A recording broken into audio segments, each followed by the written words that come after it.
en main, on m'a dit bouge ton corps. Et tu trouves que c'était indien ce que t'as fait, toi? Bah, j'essaie, je m'applique pourtant avec Marie-Mame Joglou. Si vous aimez le train, si vous aimez voyager, si vous aimez les longues distances, vous allez être servi grâce à notre partenaire, le magazine Géo. Nous allons découvrir un train historique qui traverse l'Inde chaque jour depuis près de 150 ans. C'est ça, Marie? C'est ça. Oui. Et alors, ce qui est passionnant avant de partir en voyage, c'est de parler de la fameuse heure de pointe. Parce qu'il paraît que là-bas, l'heure de pointe, c'est quelque chose. Mais c'est assez impressionnant, en fait. Vous allez voir les images, les gens sont les uns contre les autres, ils sont carrément sur les toits des trains. Il faut savoir quand même qu'ils sont quand même 20 millions de voyageurs à utiliser les trains. Et c'est vraiment le réseau ferroviaire le plus important en Inde. Alors, on part de quel endroit donc pour aller à quel endroit? Le Kolkata Mail, donc c'est le train en question, part vraiment de Mumbai à Kolkata, donc Calcutta.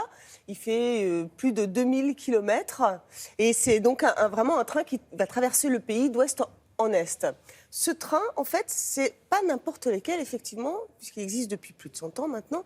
Et ça a été donc le train le plus prestigieux de l'Empire britannique des Indes, le plus luxueux aussi. Il y avait juste à l'époque une trentaine de passagers avec les domestiques.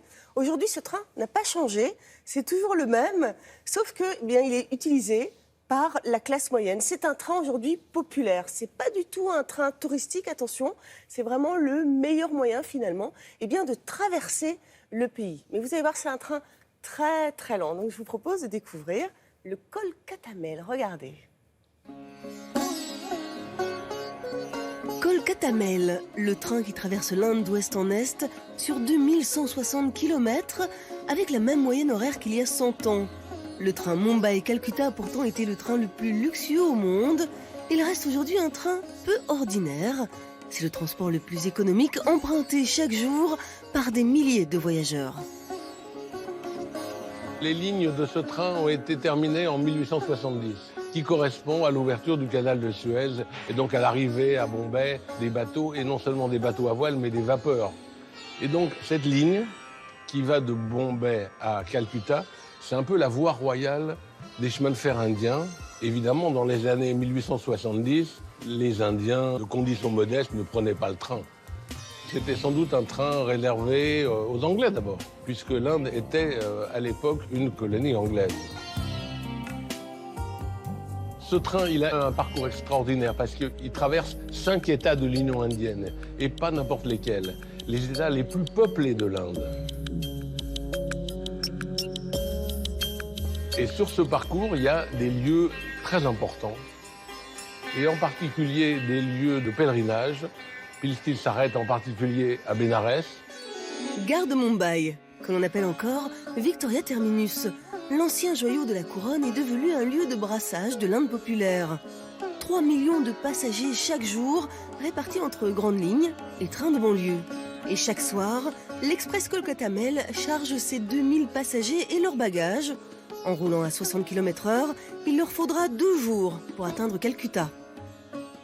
Aujourd'hui, l'ouest de l'Inde est beaucoup plus développé que l'est. Calcutta, qui a été la très grande ville industrielle, ne l'est plus. Elle est depuis longtemps dépassée par Bombay.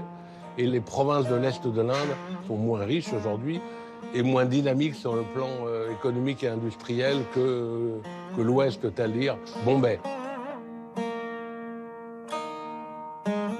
Les chemins de fer indiens, c'est une entreprise absolument gigantesque, avec 1 400 000 employés, une des plus grosses entreprises au monde. Parce que l'administration des chemins de fer, c'est vraiment un héritage de l'histoire coloniale. Le train, c'est tout un monde. L'univers du train en Inde, et c'est un monde encore très important. Il y a une histoire, une continuité qui a commencé il y a plus de 150 ans. Et donc le train, c'est un des lieux emblématiques de l'Inde d'aujourd'hui. Avec 7172 gares, 23 millions de passagers et 1200 trains chaque jour, c'est l'un des plus grands réseaux ferroviaires au monde, mais aussi le plus saturé. Difficile de faire face à la surpopulation, ce qui pousse les voyageurs à prendre tous les risques au mépris du danger. Une situation qui oblige le gouvernement à rénover ce réseau. Affaire à suivre. Voilà, si vous voulez en savoir un peu plus sur le Kolkata Mail. Kolkata Mail. Vous lisez notre magazine. Voilà, le magazine Géo, donc, qui est disponible dès maintenant pour tout le mois de mai. Et donc, avec cette histoire du Kolkata Mail, vous avez également un article sur l'agriculture indienne, qui fait partie de la 4e la plus importante au monde. Donc, voilà, un reportage très intéressant.